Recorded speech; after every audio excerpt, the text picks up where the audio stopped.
शिव महापुराण की कथा कहती है कि माता के गर्भ में तू अकेला था, ना भोजन करता था, ना नौकरी करता था, ना तू सर्विस करता था, ना तू कमाने जाता था। माता के गर्भ में जैसे तू अकेला था तो तेरा भरण पोषण मैंने करा था। माता के गर्भ में तू पड़ा रहा तो तेरा ध्यान मैंने रखा था। माता के गर्भ में तू रहा तो तेरा भोजन देने का काम मेरा था। माता के गर्भ में जब तू पड़ा रहा तो तुझे जीवित रखने का कार्य मेरा था। तो भगवान शंकर की कथा कहती है कि मरने के बाद का भी टेंशन मत लेना कि लोग जलाकर दूर बैठ जाएंगे। दुनिया के लोग दूर बैठकर तुझे देखते रहेंगे आग लगते हुए, पर शंकर कहते हैं कि तूने अगर मेरा एक बार भी नाम लिया है तो मैं नहीं देख पाऊंगा, मैं तुझे जाकर अपनी बाहों से लपेट लूंगा, अपनी बाहों से लगा लूंगा। किसी ने कहा शंकर भगवान को और कोई भस्म नहीं मिली रमाने के लिए? शंकर भगवान को और कोई भस्म नहीं दिखी रमाने के लिए? अरे गाय के गोबर का कंडा बनाकर उसकी भस्म बना के शंकर जी लगा लेते? नहीं नहीं नहीं। किसी वृक्ष को जलाकर भगवान शंकर उसकी भस्म लगा लेते? नहीं। किसी पत्तियों को जलाकर शंकर भगवान उसकी भस्म रमा लेते? नहीं। पर शंकर भगवान ने भस्म किसकी रमाई? वो भी मुर्दे की। आखिर क्यों? किस लिए?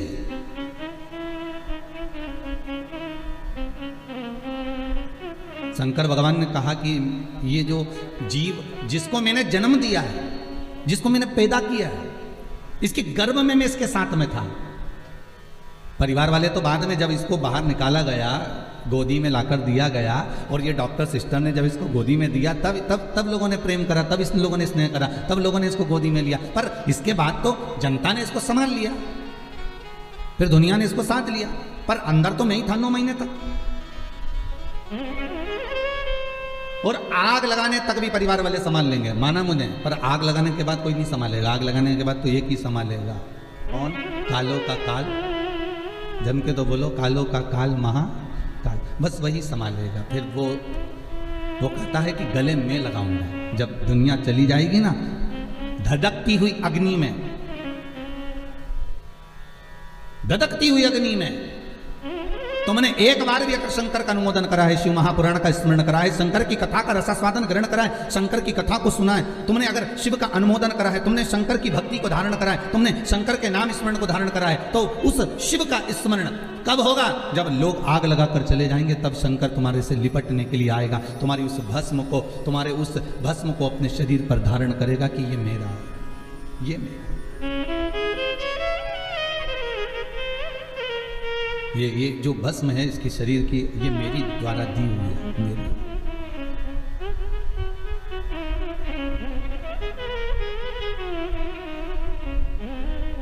तब शिव, तब शंकर, तब ओघड़ी, तब दयालु, तब दाता सामने खड़ा मिल जाए।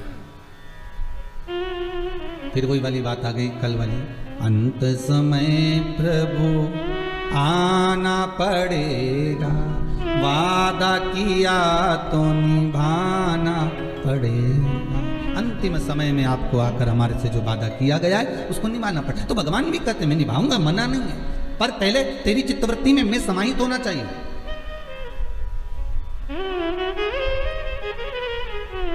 शिव कह रहे हैं तुम्हारी चित्तवृत्ति के भीतर मेरा समाहित होना जरूरी है।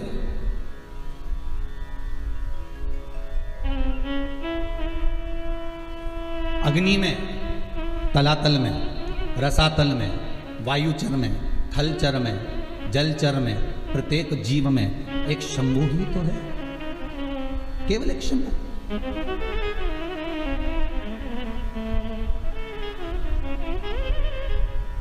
वो समाहित हो जाए।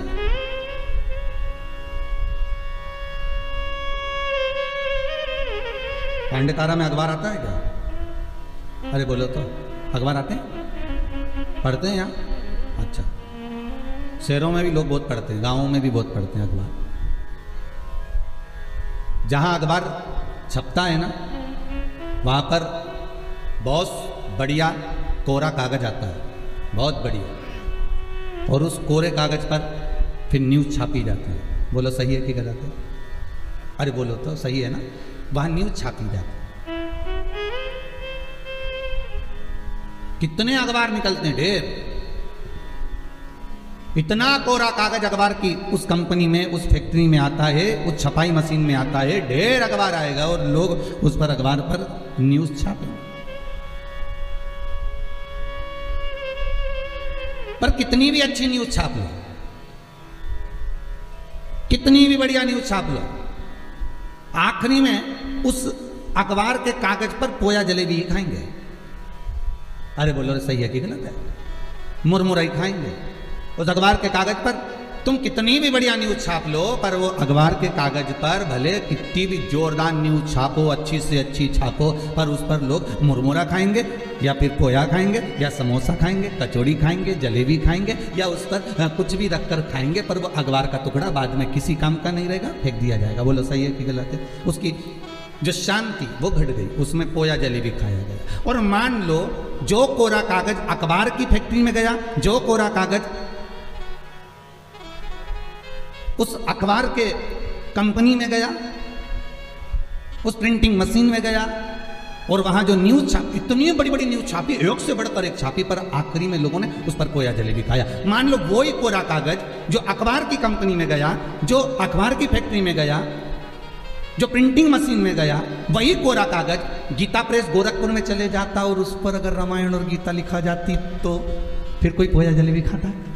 अरे बोलो तो जम के, कोई खाता पोया जलेबी? नहीं। फिर क्या करते उसको? लाल कपड़े में बांधकर, संजोकर, साध कर उसकी पूजन करते। फिर उस पर ना तो कोई पोया खाता, ना कोई जलेबी खाता, ना कोई मुरमुरा खाता। बस जैसे अखबार कंपनी में कोरा कागज गया तो उस पर न्यूज तो छपी, अच्छी अच्छी छपी, पर उसके बाद भी पोया जलेबी खाया गया। पर वही कोरा कागज जब गीता प्रेस गोरखपुर में गया और वहां प्रिंटिंग प्रेस पर रामायण की चौपाइयां, गीता के श्लोक जब लिखे गए, भागवत रामायण गीता लिखी गई, तो किसी ने उसमें मुरमुरा नहीं खाया, किसी ने उसमें समोसा नहीं खाया, किसी ने उसमें पोया जलेबी नहीं खाया। बस यही हमारा जीवन है। इस कोरे कागज को संसार की कंपनी में डालोगे तो यहां जो छपाई होगी वो मुरमुरा खाने की काम आएगी। और ये जो शरीर है इसको भगवान की भक्ति में डालोगे तो ऐसी प्रिंटिंग होगी कि ये भगवान के काम आ जाएगी।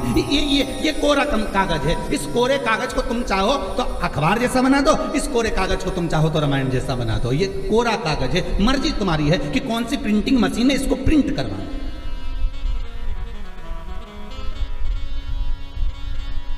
आप कौन सी कंपनी में इसको भेज रहे हो ये आपके हाथ में। जब तक तुम शिव महापुराण की कथा में बैठे हो तब तक तुम चिंता मत करना, ऐसा लगेगा तुमको गीता प्रेस गोरखपुर में छपाई चल रही है। तुम्हारी ये मन जो कोरा है ना, इस पे पूरी छपाई चल रही है। और जब तक तुम कथा में बैठे हो, जब तक तुम सत्संग में बैठे हो, जब तक तुम भजन में बैठे हो, जब तक तुम नाम जाप में बैठे हो, भले तुम टीवी के सामने बैठकर भगवान की भक्ति को धारण कर रहे हो, भले तुम टीवी के सामने बैठकर कथा सुन रहे हो, तो भी तुम्हारे घर के बेटे, तुम्हारे घर की बहुएं, तुम्हारे घर के पोता पोती सब एक ना एक बार मुंह से कही देंगे कि हमारी अम्मा का रोज का काम है टीवी पर कथा आती है ना तो कथा जरूर सुनती है। सियोर वाला महाराज की कथा, शिव महापुराण की कथा, और अम्मा हमारी कथा सुनने बैठ जाती है। हमारी अम्मा का ऐसा मन है। बहुएं, कई बार बहुएं भी मोबाइल पर कथा सुनती है। सास भी कहती है हमारी बहू की इतनी अच्छी आदत है, रात्रि को सोने से पहले आधा घंटा कथा सुनती है। भले वो बहू दिन में क्या काम कर रही है, नहीं कर रही है, सास दिन भर क्या कर रही है, उसकी चर्चा नहीं होगी। चर्चा उसी की होगी जो तुम सत्संग में लगे हो, चर्चा उसी की होगी जो तुम धर्म में लगे हो, चर्चा उसी की होगी जो तुम संकीर्तन में लगे हुए हो, और किसी चीज की चर्चा नहीं है।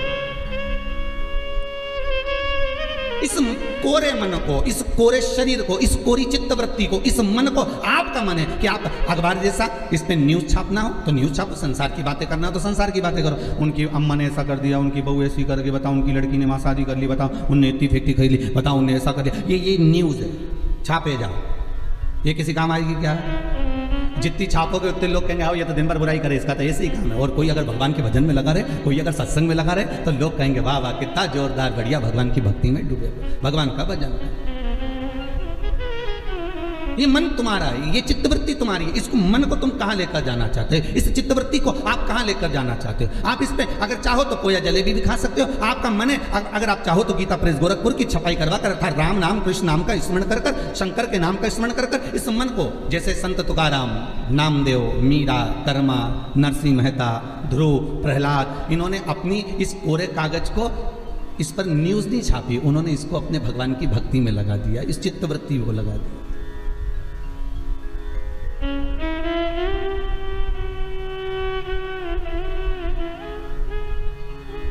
फिर उन्होंने इस संसार सागर से कोई मतलब रखा ही नहीं। फिर तो उनकी चित्तवृत्ति में जो समाहित हुआ वो केवल भगवत नाम, फिर कुछ सूझा ही नहीं। बल्कि और इंद्र को आना पड़ा, वो ध्रुव और प्रहलाद के पास में। और इंद्र को आकर कहना पड़ा कि हमको कुछ आपसे मांगना है। तो पूछ लिया, ध्रुव जी ने पूछ लिया प्रहलाद जी ने, आपको क्या चाहिए, बोलो क्या दिया जाए, क्या प्रदान करा जाए। तो कहा आपने जो पुण्य करा है, आपने जो दान करा है, आपने जो सत्कर्म करा है, आपने जो पुण्य धारण करा है, वो पुण्य हमको दे दीजिए, वो पुण्य हमको प्रदान कर दीजिए। देखिए इंद्र के पास में अगर मांगने के लिए कुछ नहीं था तो पुण्य मांग कर लेगा। और आपसे भी निवेदन करूंगा, ये पुण्य जो आप कर रहे हो ना, ये सत्कर्म जो कर रहे हो, ये बघेल परिवार अगर शिव महापुराण की कथा करवा रहा है, अगर आज स्वर्गीय श्री राज बहादुर सिंह के अगर ये पुत्र कथा करवा रहे हैं, ये पुण्य जो एकत्रित कर रहे हैं, ये पुण्य कोई साधारण नहीं हो सकता। ये पुण्य की प्रबलता बड़ी प्रखर होती है, बड़ी। बस डोलना नहीं है हमें संसार सागर में, हमें भटकना नहीं है। दुनिया के लोग संसार सागर में भटकते ज्यादा है, बहुत भटकते हैं। एक ये प्रश्न किसी बच्ची ने करा है, अच्छा प्रश्न है महाराज जी, कि पितृदोष और काल सर्प दोष परिवार में क्यों लगता है, उसका क्या कारण है? किसने प्रश्न करा, जरा हाथ उठाइए। अच्छा माता जी आपने करा, किरण जी मिश्रा आप ही ने प्रश्न किया है। बहुत सुंदर प्रश्न है, जग कल्याण के लिए बहुत अच्छी बात है। एक बार जोरदार ताली बजाओ माता जी के लिए, बहुत सुंदर प्रश्न। बैठिए मेरा जी। पितृदोष और काल सर्प दोष क्यों लगता है, केवल एक शंकर की आराधना से समझे। महाराज भगवान शंकर को जब जलंधर की पत्नी वृंदा, जलंधर के जब प्राण छूटे, तो जलंधर के प्राण छूटने पर वृंदा जब तुलसी का क्यारा बन गई और वो वृंदा ने श्राप दे दिया, हे शिव, ये नारायण आपने मेरे साथ छल करा है तो आप शालिग्राम बनोगे, पत्थर बनोगे, पर शंकर आपने मेरे पति को मारा है तो आपका चढ़ा हुआ जल कभी मुझ में नहीं जाएगा। तुलसी के क्यारे में शंकर का चढ़ा हुआ जल कभी नहीं जाना चाहिए। आप लोग अगर भगवान को थाली में, आपके घर में भगवान हैं बहुत सारे, होते हैं आप लोगों के, सभी लोगों के यहाँ होते हैं बहुत सारे भगवान, ठीक है, गणेश जी भी हैं सब क्या, अरे बोलो तो लड्डू गोपाल भी हैं, फिर देवी देवता भी हैं बहुत सारे, फिर शंकर जी भी हैं। तो सबको एक ही थाली में रख लिया और थाली में रखकर सबने उनको स्नान कराना चालू कर दिया। अब सबको स्नान कराया तो शिव जी को भी कराया, बोलो कराया कि नहीं कराया, थाली के अंदर रखा। अब तुमने स्नान तो करा दिया, स्नान कराने के बाद वो जल को क्या करा तुम लोगों ने, ले जाकर तुलसी के क्यारे में डाल दिया। तो महाराज जी पहले के समय में क्या कालसर्प दोष पितृदोष नहीं होता था? बिल्कुल नहीं होता था। पहले के समय में ना कालसर्प दोष होता था ना पितृदोष होता था। क्यों? तो क्या घर में लोगों के शंकर जी होते थे? लोग शिव जी को स्नान कराते थे, पर घर में बगीचा, खलियान, खेत, वृक्ष इतने लगे होते थे कि शंकर जी को स्नान कराने के बाद वो जल को ले जाकर वो भगवान को बगीचे में डाल देते थे, तुलसी के क्यारे में नहीं डालते थे। इसलिए ना पितृदोष होता था ना कालसर्प दोष होता था। अब दुनिया के लोग भगवान को स्नान करा के ले दे के एक ही पौधा घर में दिखता है, वो तुलसी जी का, बस स्नान कराया और तुलसी जी में ले जाकर डाल दिया। तो तुलसी जी में ले जाकर डाला तो उससे शास्त्र कहता है कि अगर शिव जी का चढ़ा हुआ जल तुलसी के क्यारे में जाएगा तो सर्प के डसने का दोष लग जाएगा, जिसको हिंदू धर्म में काल सर्प दोष कहा गया। जो काल सर्प दोष, अच्छा बड़ा विचित्र काम है। कई कई गांवों में आप लोगों ने भी देखा होगा, यहां तो ठीक है परंतु हमने महाराष्ट्र में बहुत देखा। महाराज कई कई गांव में तुलसी के क्यारे के नीचे शंकर जी को रखते हैं, या तुलसी के कुंड के अंदर शंकर जी को रखेंगे, और यह दोष है। वो तो ना जाने कहां से बुद्धि आ गई ऐसी कि तुलसी के क्यारे के अंदर शंकर जी को रख दो, तुलसी के क्यारे के नीचे शिव जी को रख दो, या तुलसी के क्यारे के अंदर शंकर भगवान को विराजमान कर दो। ये विवेक ना जाने कौन दे देता है आप लोग। अरे जरा सा गलत देखने पर अश्वत्थामा की बुद्धि फिर सकती है। रात्रि के समय पर अश्वत्थामा बैठे हुए थे,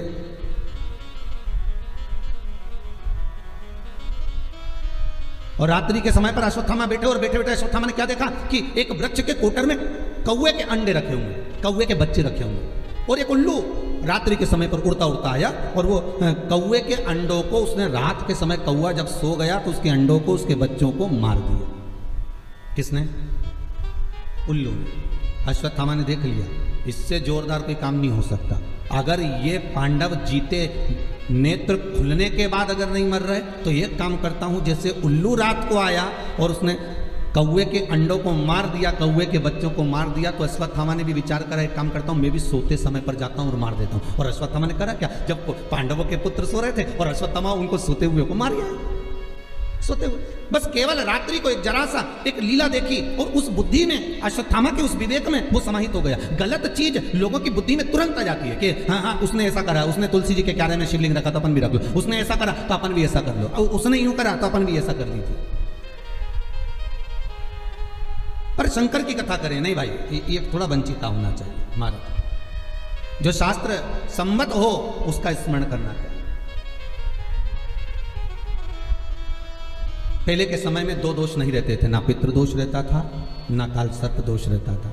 काल सर्प दोष कब आया, जब आप लोगों ने भगवान का चढ़ा हुआ जल, शिव जी का चढ़ा हुआ जल तुलसी में चढ़ाना प्रारंभ करा, तब काल सर्प दोष आया। और पितृदोष पहले नहीं होता था, क्यों? क्योंकि लोग घर के मटके में से, घर के हंडे में से, घर के परिंडे में से लोटा भरकर पानी लेकर जाते थे और शंकर को चढ़ाते थे। घर का जो रसोई घर होता था वो बीच केंद्र में होता था, रसोई घर घर के मध्य में होता था, तो वहां से जब पानी लेकर जाते थे, परिंडा, मटका, हंडा पितरों का स्थान माना गया। वहां से जब पानी भरते और ले जाकर शंकर जी को चढ़ाते, तो पूरे घर में से पानी निकलकर जब शिव को चढ़ने के लिए जाता था, तो पूरे घर का वास्तु दोष, पितृदोष समाप्त हो जाता था। अब आज के जमाने में मंदिर का लोटा उठाकर मंदिर का पानी भरकर शंकर जी को चढ़ा देते हैं, तो ना वास्तु दोष समाप्त होता है, ना पितृदोष समाप्त होता है, ना कालसर्प दोष समाप्त होता है। पहले भी कथा में कहा, परसों की कथा में कहा कि लक्ष्मी जी अपने पास का अगर कोई सामग्री शिव जी को चढ़ा देती तो शंकर प्रसन्न हो जाते, पर लक्ष्मी जी ने करा क्या, जल भी लाई तो पार्वती के यहां से। लक्ष्मी जी अगर जल लेकर आ रही है तो पार्वती के यहां से लेकर, आपके पास में जो है आप शंकर को वो समर्पित करो, आपके पास में जो वो शंकर को दीजिए। और शंकर एक बात और कहते हैं कि मुझे दिखावा कर कर मत दीजिए, जो आपके पास में है, जो अपना है वो दो, और जो श्रेष्ठ हो, श्रेष्ठ जो श्रेष्ठ है वो दो। कहा मात्र एक चावल का दाना, कितना जम के बोलिए, एक चावल का दाना शंकर जी को चढ़ाओ, पर आखा चढ़ाओ। कैसा चढ़ाना है? आखा, मतलब खंडित नहीं होना चाहिए। एक बेलपत्र शिव जी को चढ़ाओ, पर आखी चढ़ाओ। 4 दिन में आज हमारा दिल बड़ा खुश है, 5वें दिन। उसका एक कारण है, 5 दिन से 4 दिन से शंकर जी पे जो बेलपत्र चढ़ रही थी पोथी पर, वो सब जजमान जो तोड़ कर दे देते थे, खंडी टूटी फूटी सब चढ़ जाती। पर आज भले छोटी सी बेलपत्र है, पर आज जो चढ़ी है बाबा की कृपा से वो पूर्ण चढ़ी है। तो आज दिल खुश हो गया ये देखकर कि शिव महापुराण पर आज जो बेलपत्र समर्पित करी वो भले कम चढ़े, भले कम चढ़े, एक चावल का दाना चढ़ा पर आखा चढ़ा।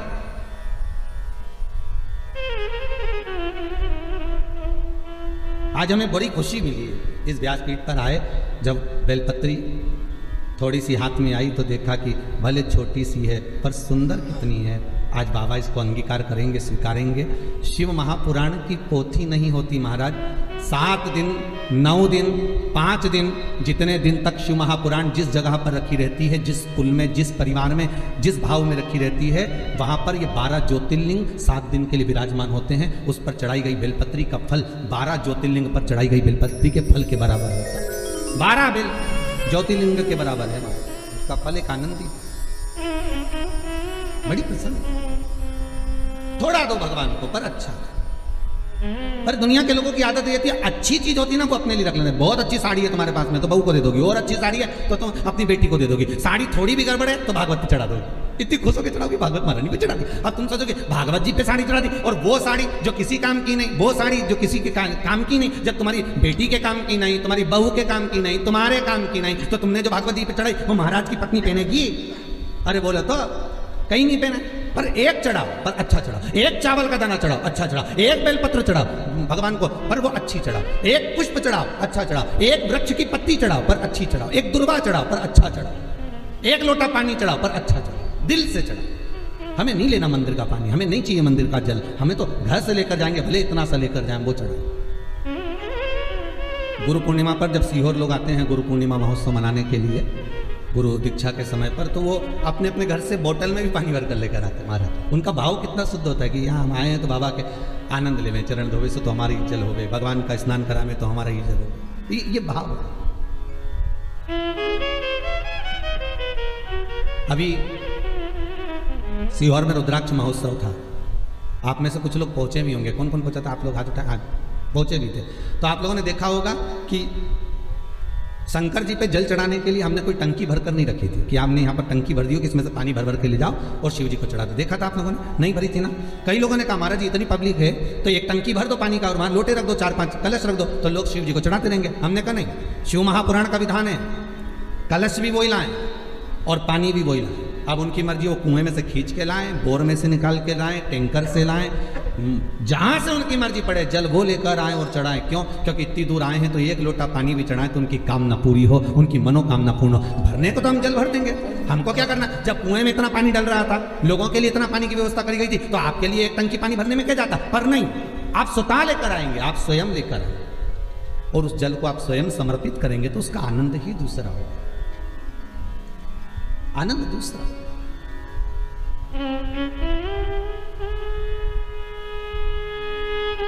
गंगा जली खोली है कभी किसी ने? किसी क्या गंगा जली खुली है? अरे बोलो तो सही।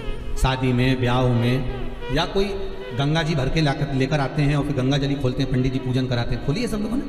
तो गंगा जली खोलते हैं तो उस गंगा जली के खोलते समय गंगा जी का सुहाग चढ़ाते हैं। बोलो चढ़ाते नहीं चढ़ाते? साड़ी चढ़ाएंगे, बिछुड़ी चढ़ाएंगे, चूड़ी चढ़ाएंगे, सब चढ़ाएंगे, फिर लोटा भी भरेंगे, फिर कलश पूजन भी होगी, फिर गंगा जी को लेके भी आएंगे, फिर मैया आती भी है, शरीरों में लोग हिलते भी हैं, सब कुछ होता है। फिर वहां पर गंगा जी की अगर वस्त्र चढ़ाया, गंगा जी का सुहाग चढ़ाया, गंगा जी की पूजन करी, तो साथ में एक की पूजन और होती है, वो भागीरथ जी की होती है। बोलो होती कि नहीं होती? फिर भागीरथ के कपड़े चढ़ते, धोती चढ़ेगी, गमछा चढ़ेगा, कुर्ता का कपड़ा चढ़ेगा, जनेऊ चढ़ेगी, भागीरथ जी के कपड़े भी चढ़ेंगे कि भागीरथ जी के कपड़े चढ़ाए। क्यों चढ़ाते हैं? उसका कारण क्या है? क्योंकि गंगा को लेकर आने वाले श्री भागीरथ जी महाराज।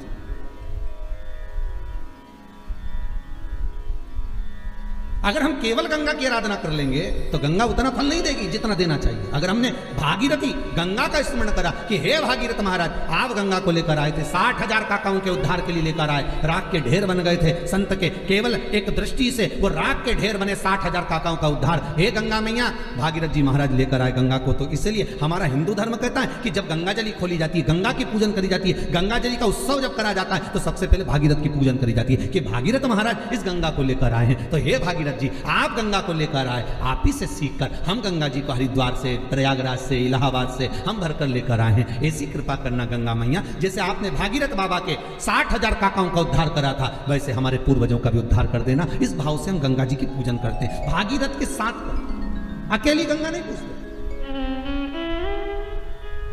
हम अकेली गंगा का स्मरण नहीं करते, हम भागीरथी गंगा का स्मरण करते हैं, हम विष्णुपति का स्मरण करते हैं।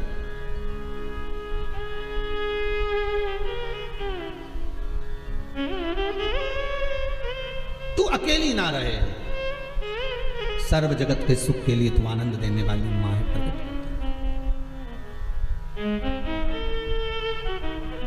सर्व जगत का हित देव। आप बाबा को एक अक्षत का दाना दीजिए, बड़े प्रेम से दीजिएगा, बड़े भाव से। एक साधे सब सधे, सब साधे विसरा। आप अगर शिव जी का भजन कर रहे हो तो शंकर की भक्ति में ऐसे डूब जाओ, ऐसे डूब जाओ कि फिर शिव के सिवा कोई सुहाए। शंकर की भक्ति में ऐसे डूब जाओ हर एक में शंकर दिखे। कृष्ण की भक्ति में ऐसे डूब जाओ कि हर एक में कृष्ण नजर आए। राम की भक्ति में ऐसे डूब जाओ कि सब जगह राम नजर आए। पर जितना एक जगह पर आप जाते रहोगे वहां से आपको जो प्राप्त होगा वो सुख का आनंद ही कर देगा। सुखानंद। जिनके यहाँ पितृदोष होता है, काल सर्प दोष होता है, वास्तु दोष होता है, उनको ज़्यादा कुछ नहीं करना होना।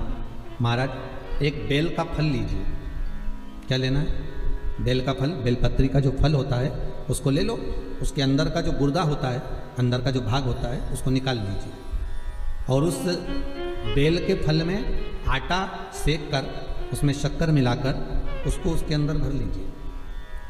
अमावस्या के दिन सुबह 10 बजे से पहले उस बेल फल में जिसमें तुमने पंजेरी भरी है, आटा सेक कर भरा है शक्कर के साथ में, उसको अपने घर में घुमाने के बाद में जिसको कालसर्प दोष बताया है, पितृदोष बताया है या वास्तु दोष का स्मरण बताया है, घर में सब दूर घुमाकर अपने परिवार का हाथ का स्पर्श कराकर पीपल के पेड़ के नीचे तक खड्डा खोदकर उस बेलपत्र के उस फल को दाब दीजिए, उस फल को उसमें दबा दीजिए। महाराज केवल एक अमावस्या करना रहता है, पितरों के दोष से मुक्ति मिलती है और हमारे घर के कार्य सफल होना प्रारंभ हो जाते हैं। कार्य की सफलता होती है, कार्य में सफलता प्राप्त होने लगती है। हम तो कई बार कहते हैं महाराज जी, अगर ऐसा लगे किसी औषधि को आप ले रहे हैं, मालूम पड़े कि औषधि आपको लग नहीं रही है, शिव महापुराण की कथा करेंगे, मान लो औषधि आपको नहीं लग रही, आपने औषधि बहुत दिनों से ले रहे हो, कोई दवाई, मान लो आप किसी भी दवाई को ग्रहण कर रहे हैं और वो औषधि लगी नहीं रही है, वो शरीर को लगी नहीं पा रही और आप ठीक ही नहीं हो पा रहे, 15 दिन हो गए, 8 दिन हो गए, बताओ, उतना की उतना ही कैटरीना है, उतना ही उतना अपना भरा हुआ, वही की वही लीवर, वही की वही किडनी, वही की वही स्मरण, सभी कुछ वही वही, उतने की उतना ही। बीपी भी ऊंचा नीचा चल रहा है पर लेवल में नहीं आ रहा, शुगर भी लेवल में नहीं आ रही, तो प्रयास करा करो महाराज, बेलपत्री के फल का जो गुर्दा है, अंदर का जो भाग है फल का, उसको पानी में गला लीजिए और प्रदोष कम से कम प्रदोष नहीं हो और बीमारी जरा दवाई लगी नहीं रही हो तो बिना प्रदोष के भी कर सकते हो, उसको पानी में गलाइए, आधा घंटा पानी में, जैसे आपको सुबह मंदिर जाना है 10 बजे, तो सुबह स्नान कर कम से कम 6:30-7 बजे उसको पानी में गला दीजिए और उस बेले के फल का गुर्दा से गला हुआ पानी शिव जी को ले जाकर समर्पित कर दीजिए महाराज। उस पानी में से थोड़ा सा 1 चम्मच पानी शिव जी पे चढ़ा हुआ लेकर आ जाइए। उस पानी को जो बीमार व्यक्ति है उसको औषधि देने से पहले मात्र आधी चम्मच से भी आधा चम्मच उसको दे दीजिए। भगवान शंकर का श्री शिवाय नमस्तुभ्यम का जाप कर कर उस पानी को देने के बाद अगर आप औषधि देंगे तो ये पक्का है कि औषधि अपना कार्य करना प्रारंभ कर देगी और वो स्वस्थ होना प्रारंभ हो जाएगा, वो स्वस्थ हो। औषधि शंकर पर चढ़ी हुई भस्म, शंकर पर चढ़ा हुआ बेलपत्र, शंकर पर चढ़ा हुआ एक पुष्प भी औषधि का कार्य करता है। शिव महामृत्युंजय, अरे मार्कंडू जी के पुत्र मार्कंडे जो शंकर की आराधना में डूबे हुए थे, जिनकी उम्र कम थी, जिनकी आयु मात्र 12 वर्ष की थी और प्राण छूटना थे, और वो मार्कंडू जी के पुत्र मार्कंडे जी भगवती स्मरण में ऐसे डूब गए कि उनके मुख से महामृत्युंजय मंत्र का उद्घोष हो गया।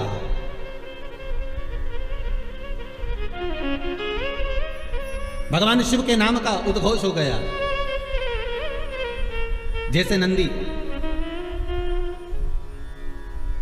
महाराज, शिलाद नाम का ब्राह्मण जिनको ऋषि भी कहा गया, जिनका नाम था शिलाद, क्या नाम है उनका, जम के बोलिए, शिलाद, ब्राह्मण है, ऋषिवर है। और शिलाद ब्राह्मण है, ऋषि हैं, बड़े शिव के भगत है, शंकर का बहुत अनुमोदन करते हैं, शिव का स्मरण में वो हमेशा डूबे रहते हैं। और उनका एक नाम स्मरण, केवल ओमकार का ध्वनि करना और ओम नाम में डूबे रहना। ओम नमः शिवाय, ओम नमः शिवाय, ओम नमः शिवाय। भगवान शिव की भक्ति में डूब गए। अब उनकी धर्मपत्नी से संतान नहीं, औलाद नहीं, बड़े दुखी है, बड़े दुखी। अच्छा, संतान नहीं हो, किसी नारी की गोद, अगर स्त्री की गोद अगर खाली रह जाए तो भी दुख होता है उसको कि मेरे घर में औलाद नहीं, संतान नहीं। हम कई बार कहे, आज फिर कहते हैं, ये टेस्ट भी बाद में कराना, सारी जांचें बाद में कराना। एक बार शंकर का भजन कर कर देखना। पिछले वर्ष कथा में तुमरुका जी की जो कथा कही थी, यूट्यूब पर डली हुई, अगर आप लोगों ने नहीं सुनी हो तो उसको निकालना यूट्यूब पर। श्री तुमरुका शिव महापुराण की कथा हमने कही थी, तुमरुका जी का व्याख्या, उसमें वर्णन किया था। सब जगह से अगर हार जाओ और सारे रिपोर्ट आपने सब दूर दिखा ली, तो एक बार शंकर पर भरोसा कर कर तुमरुका जी का नाम लेकर सफेद आंकड़े की जड़ को शिव जी पे से रजस्वला धर्म के 7वें दिन 21 बार घुमा लो, नाम गोत्र बोलकर कमर में लाल धागे में बांध लो, पीपल के पत्ते शिवजी को चढ़ाओ, उठाकर लाओ, उस एक पत्ते को रात्रि को गाय के दूध में उकालो और उस दूध को दोनों पति पत्नी पियो, साथ रहिए। समय आएगा, बाबा चाहेगा तो 3 या 4 महीने में गर्भ ठहर ही जाएगा। सारे डॉक्टर को दिखा लिया अपनी जगह, टेस्ट भी करवा लिया अपनी जगह, पर एक बार प्रयोग, और वो विश्वास रखकर करना पड़ेगा। शंकर पर जो भी कार्य कर रहे हो आप, जो उपाय कर रहे हो आप, शिव का स्मरण कर, भगवान पर अगर विश्वास रखोगे, भरोसो दृढ़ इन चरणन कहो, श्री वल्लभ नक्षत्र छटा बिन सब जगह माही अंधेरो। अगर भरोसा है तो शंकर है, और भरोसा नहीं तो शिव कहां से? विश्वास लेकर अगर आए हो तो काम तो होगा। ये लोग काशी से आए हुए हैं, विश्वास लेकर ही तो आए होंगे कि हम जाएंगे शंकर की कथा में तो बाबा कृपा जरूर करेगा। कई लोग यहाँ पर बैठे हुए हैं जो विश्वास लेकर आए हुए हैं, दूर दूर से आए हुए हैं, केवल विश्वास लेकर कि भगवान कृपा करेगा किसी ना किसी रूप में, मुझे विश्वास है कि बाबा मेरी सुनेगा।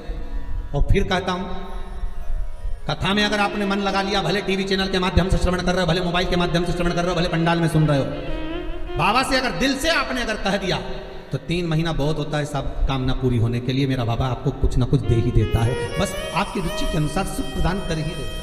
आप उस पर विश्वास, भरोसा, भटकना नहीं है हमको, मार्ग से विचलित नहीं होना। कई लोगों की आदत रहती है, पहले राम जी के पास चले जाएंगे, राम जी से काम नहीं होगा तो कृष्ण के पास चले जाएंगे, कन्हैया जी से काम नहीं होगा तो हनुमान जी के पास चले जाएंगे, हनुमान जी से नहीं होगा तो शंकर जी के पास चले जाएंगे। पर शिव महापुराण की कथा कहती है, गुरु जी के 2 चेले, गुरु जी ने दोनों चेलों से कहा, जाओ जमीन खोदो, 50 फीट पे पानी निकलेगा और मेरे लिए लोटा भर के पानी लेकर। चेलों ने मन में कहा, विचार करा, बताओ पानी इतना सारा पड़ा, वो पी लो, मैं 50 फीट खोदे फिर पानी लाए। जाओ दोनों 50 फीट खोदना, पानी निकलेगा और लेकर आना, मेरे को पानी पीना। जाओ जरा। दोनों चेले चले गए। एक गया तो खोदता गया, खोदता गया, खोदता गया, खोदता गया। दूसरा गया तो उसने यहाँ खोद लिया, फिर वहाँ खोद लिया, फिर वहाँ खोद लिया, पानी नहीं निकला। 50 फीट तक एक चेला था तो खोदता गया, पानी निकल गया, लोटा भर के लेकर आए। गुरुजी ने पूछा, पानी निकल गया? हो। दूसरे से पूछा, तुझे नहीं निकला? नहीं। गुरुजी ने पूछा, तूने खोदा था? बिल्कुल, चलकर देख लो। गुरुजी गए देखने के लिए। गुरुजी ने देखा तो उसने क्या करा, थोड़ा यहाँ खोद लिया, थोड़ा वहाँ खोद लिया, थोड़ा वहाँ खोद लिया, थोड़ा वहाँ खोद लिया, पानी नहीं निकला। और एक चेले से पूछा, तूने कैसे निकाला? तो कहते, एक ही खड्डे को मैं खोदता गया तो पानी निकल गया। यहाँ शास्त्र वही कह रहा है, एक पकड़ो और एक जगह ही खोदते रहो, शंकर जी का भजन करते रहो, तारेगा तो ये, मारेगा तो ये, कहेगा तो ये, जो कुछ करेगा खोदते जाओ, पानी जरूर निकलेगा। और 10 जगह खोदोगे, कभी इधर खोद लिया, कभी उधर खोद लिया, कभी उधर खोद लिया, तो पानी नहीं निकलना है। कोई काम तुम्हारा बनना नहीं है, कुछ भी नहीं होना है। एक ही जगह खोदो, खोदे पानी निकलेगा। करो भजन एक, पर आदत बुरी है ना तुम्हारी। फिर कोई घूम रहा था उसके पास, फिर किसी के पास। भगवान को भी मालूम है ये एक जगह नहीं टिकेगी रे, आज तुम्हारे पास आ गई, कल दूसरी जगह चले जाएगी, परसों चौथी जगह जाएगी, काम नहीं होगा तो भटकती फिरेगी, पर विश्वास नहीं रखेगी। जिस दिन ये विश्वास पक्का कर लेगी कि शंकर ही मुझे बचा सकते हैं, शंकर ही मुझे जिला सकते हैं, शंकर ही मेरा पेट भर सकते हैं, शंकर ही मेरा अनुमोदन कर सकते हैं, शंकर ही मुझे धन देंगे, दौलत देंगे, संपदा देंगे, शंकर के सिवा कोई नहीं देगा, तब शिव भी सोचता है अब नहीं डिगेगी, और नहीं डिगेगी तो परीक्षा लेंगे शंकर। पहले आपका काम हो सकता है नहीं भी करे शंकर, क्योंकि वो देखना चाहते हैं कि पहले जैसी थी वैसी की वैसी है, खड्डा अलग अलग खोद रही है क्या। पहले देखेंगे, पहले इधर से उधर से 10 जगह खड्डे तो नहीं खोद रही, फिर उसको लगेगा नहीं ये पूरा विश्वास रहकर टिक गई तेरे चरणारविंद में, तो वो महामृत्युंजय महादेव फिर प्रकट होकर कुछ दे ही देगा। ये उसकी कृपा फिर होगी। वो जब तक नहीं देता, जब तक परीक्षा नहीं लेता। सास बहू को चाबी जब तक नहीं देती, जब तक सास बहू की परीक्षा नहीं ले लेती। सास को भी लगता है कि बहू को चाबी दूंगी और मालूम पड़े होता है। एक ससुर जी मर गए, बहुएं रोने लगी, खूब चिल्ला चिल्ला के, खूब धाड़ धाड़ के रोए। अपने अपने पतियों को फोन लगा दिया, पतियों भी आ गए, 4 पति थे, सब 4 बहुओं के आ गए। क्यों रो रही हो? बहुएं बोली तुम्हारा बाप मर गया, पिता तुम्हारा। तो पतियों बोले तुम्हारा भी तो ससुर था, तुम्हें दुख नहीं हो रहा, रो काय को रही हो? तुमने तो कभी ससुर को 1 गिलास पानी नहीं दिया, कभी पिता को 1 गिलास चाय बनाकर नहीं दी, कभी गरम रोटी नहीं खिलाई। जब बहुएं मिलती थी तब ताने देती थी, आड़ा टेढ़ा बोलती थी, गालियां देती थी। और आज पिता मर गया तो रो रही हो? किस लिए रो रही हो तुम? तुम्हें रोने का कोई हक नहीं है। इतने में 4 बहुएं बोली अपने पतियों से, तुम्हारे बाप मर गए उसके लिए थोड़ी ना रो रहे हैं, तुम्हारा पिताजी मर गया उसके लिए थोड़ी ना रो रहे हैं। तो बहुओं से पतियों ने पूछा, फिर काय को रो रही हो? तिजोरी की चाबी ना जाने का धर गए इसलिए रो रही है। पतियों ने भी माथा ठोका, काय की जगदम्बा हूं। अब पत्नियां बोली, सुनो तुम्हारे पिताजी को जगाओ और चाबी पूछो कहाँ रखी तिजोरी की। पतियों बोले, इनको मरा आधा घंटा हो गया, तुम के चाबी पूछो। सीधी तरीके से जवा लो, नहीं तो तुमको नहीं सुना दे। बेचारा पति हो, उनको भय लगा कि इनका क्या, ये तो लोग लालची व्यक्ति तो कुछ भी कर सकता है। इनके मन में दुख हुआ। इन्होंने कहा ऐसा कोई होता है कि मरा हुआ व्यक्ति जाग जाए, हम नहीं जानते, हमें चाबी चाहिए तो चाबी चाहिए, आप पूछो कहाँ रखिए। डॉक्टर साहब को बुलाया, डॉक्टर साहब बताओ हमारे पिताजी को थोड़ी सी देर के लिए जगा दो, बस जग जाए और उसके बाद में चाबी बता के भले मर जाए, ऐसी कुछ कृपा कर दो। डॉक्टर साहब बोले 80,000 का एक इंजेक्शन लगेगा, हम लगाएंगे, पिताजी जाग के बैठेंगे, उतनी देर में पूछ लेना चाबी कहाँ रखी है, बताएंगे, फिर वो मर जाएंगे, ठीक है, पर जल्दी पूछना, इतना टाइम तक जिंदा नहीं रहेंगे वो। लगाओ 80,000 लाओ। अब बहू ने सोचा चाबी तो निकालना है, तो बहू ने करीब अपनी अपनी रकम बेची है। बताओ, बुढ़ा बीमार था तो 1 रुपए की नहीं बेची, और चाबी के चक्कर में सब 20-20 हज़ार में रकम बेची है। 20-20 हज़ार में रकम बेच गई, 80,000 रुपये लेकर डॉक्टर के सामने दिए। डॉक्टर सामने का सामने खड़ी हो जाओ, और सामने खड़ी होकर जैसे ही जागे पूछ लेना चाबी कहाँ रखी है। और जैसे ही डॉक्टर सामने इंजेक्शन लगाया, न बुढ़ा उठ के बैठा, न डोकरा जैसे उठ के बैठा, इतने में बहून बोलती उससे पहले बुढ़ा बोल दिया, क्यों रे, या पाड़ा के पानी पिलाया कि नहीं पिलाया, और मर गया।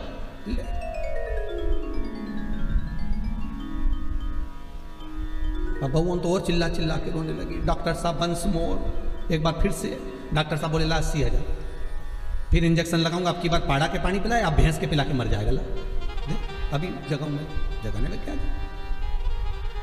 ये दुनिया है साहब, धन की मीत है, कोई किसी का नहीं संसार में, केवल धन ही मीत है। परसों की कथा में कहा था मरने के बाद सब कुछ फेंक देंगे, पर अंगूठी चेन नहीं फेंकेंगे, सब रख लो। कौन फेंक?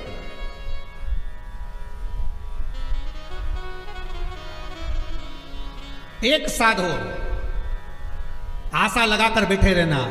विश्वास में आस भी है और विष भी है। विश्वास में दोनों चीजें, विष भी है और आस भी है।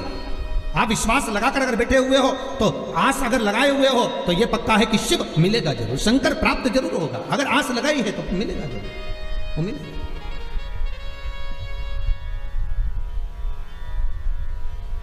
परमात्मा से अगर मन चित्त वृत्ति रमाए हुए हो तो प्राप्ति जरूर होगी।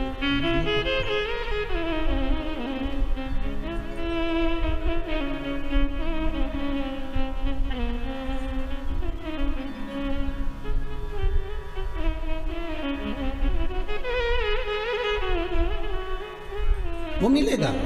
और शिव महापुराण की कथा कहती है हमारी, उम्र भले कम हो पर भक्ति प्रबल हो। शिलाद की धर्मपत्नी से संतान नहीं थी,